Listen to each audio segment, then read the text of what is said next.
जब भी किसी भी देश की सुरक्षा की बात आती है तो वहाँ की खुफिया एजेंसियाँ काफ़ी अहम भूमिका निभाती हैं। अन्य राष्ट्रों की तरह भारत में भी कई खुफिया एजेंसी हैं, जिनमें से कुछ का नाम तो दुनिया की टॉप एजेंसियों में शुमार है।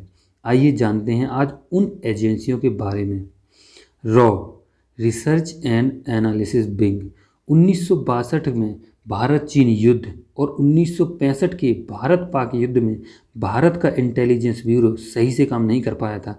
ऐसे में एक ऐसी एजेंसी की ज़रूरत महसूस हुई जो सुरक्षा और सूचनाएं एकत्रित करने में दुश्मनों की गतिविधियों पर नज़र रखने में सक्षम हो। इसके नतीजे में 1968 में रॉ का गठन हुआ, जिसका उस समय नाम फॉरेन इंटेलिजेंस था। रॉ को दुनिया के बेहतरीन खुफिया एजेंसियों में गिना जाता है।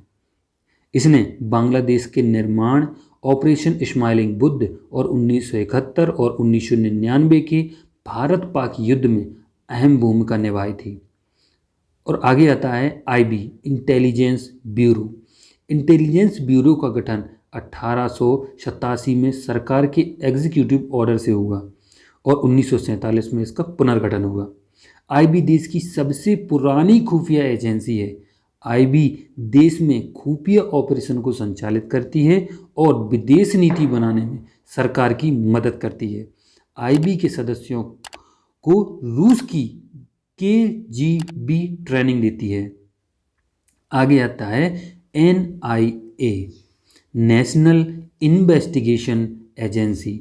नेशनल इन्वेस्टिगेशन एजेंसी का गठन 2008 में मुंबई हमलों के बाद हुआ। यह एजेंसी आतंकवाद से संबंधित मामलों को हैंडल करती है। आतंकी हमलों की घटनाओं, आतंकवाद को धन उपलब्ध कराने एवं अन्य आतंक संबंधी अपराधों का अन्वेषण के लिए एनआईए का गठन किया गया। और आगे आता है सीबीआई। हम सीबीआई का नाम ज़्यादा तब सुन रहे हैं जब से ये सुशांत केस हुआ है और जब से ये हाथरस केस हुआ है, तो यहाँ की जांच सीबीआई के पास गई। तो सीबीआई आतंकवाद को छोड़कर भ्रष्टाचार का केस हुआ या आर्थिक अपराध हुआ, ऐसा कोई गंभीर अपराध हुआ, तथा संगठित अपराधों का अन्वेषण करती है। कोई हाई प्रोफाइल केस आता है तब सीबीआई उसमें अपने हिसाब से उसे हैंडल करती है।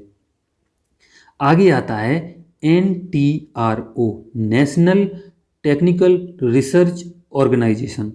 साल 2004 में टेक्निकल एजेंसी का गठन हुआ। यह अन्य एजेंसियों को खुफिया जानकारी मुहैया करवाती है और देश विदेश में खुफिया सूचनाएं एकत्रित करने में समन्वय करती है। 2014 में इसने आईसीजी को खुफिया जानकारी दी थी, जिसकी मदद से 2014 में नए साल की पूर्व संध्या पर पाकिस्तानी जहाज को उड़ाने में मदद मिली थी। यह इसका एक अहम ऑपरेशन था। और अगला आता है NCB narcotics control bureau. NCB का गठन 1986 में हुआ था। एनसीबी भारत में मादक पदार्थों की तस्करी और उसके दुरुपयोग को रोकने के लिए काम करती है। इसने ऑपरेशनों में बीएसएफ पंजाब बॉर्डर के साथ समन्वय, बीएसएफ आर्मी भारत म्यांमार सीमा पर ऑपरेशनों में अहम भूमिका निभाई है। अब जैसे बॉलीवुड का हम देखते हैं, बॉलीवुड में भी ड्रग्स का ओपन हुआ है तो वहाँ एनसीबी काम कर रही है। आगे आते हैं डीआईए डिफेंस इंटेलिजेंस एजेंसी। इसका गठन 2002 में किया गया था। यह देश विदेश में डिफेंस से जुड़ी खुफिया जानकारी जुटाई जाती है इसके द्वारा और जानकारी जुटाने में काम करती है। यह सिविल इंटेलिजेंस एजेंसी पर सशस्त्र बलों की निर्भरता को कम करती है। Directorate of signal intelligence, defence image processing and analysis centre और डिफेंस इंफॉर्मेशन वारफेयर इसके नियंत्रण में आते हैं। तो ये सारी कुछ इम्पोर्टेंट एजेंसियां थी भारत की सुरक्षा के हिसाब से। और एक और आता है जेसीबी जॉइंट साइबर ब्यूरो। इसका गठन 2002 में किया गया था। यह सिग्नल एनालिसिस और क्रिप्ट एनालिसिस को हैंडल करती है। यह संवेदनशील डेटा को इनक्रिप्शन करती है और इसकी जिम्मेदारी साइबर क्राइम से संबंधित मामलों को हैंडल करने की है। ये कुछ एजेंसियां थीं जिसके बारे में मैंने सोचा आप लोगों को बता दिया जाए, क्योंकि ये कुछ दिन पहले हम देख रहे हैं सुशांत केस भी हुआ और ड्रग्स का खुलासा हुआ, बॉलीवुड में हाथरस केस हुआ, तो कहीं एनआईए काम कर रही है, कहीं सीबीआई काम कर रही है और कहीं एनसीबी काम कर रही है।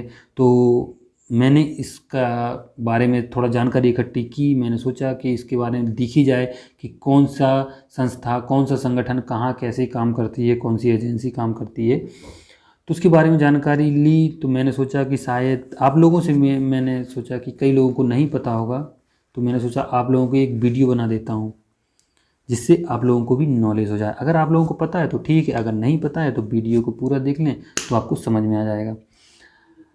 और आपको जानकारी कैसी लगी? अगर आप लोगों को वीडियो पसंद आया हो तो कमेंट करके ज़रूर बताएं, और अगर वीडियो पसंद आए तो लाइक और सब्सक्राइब भी ज़रूर कर दें।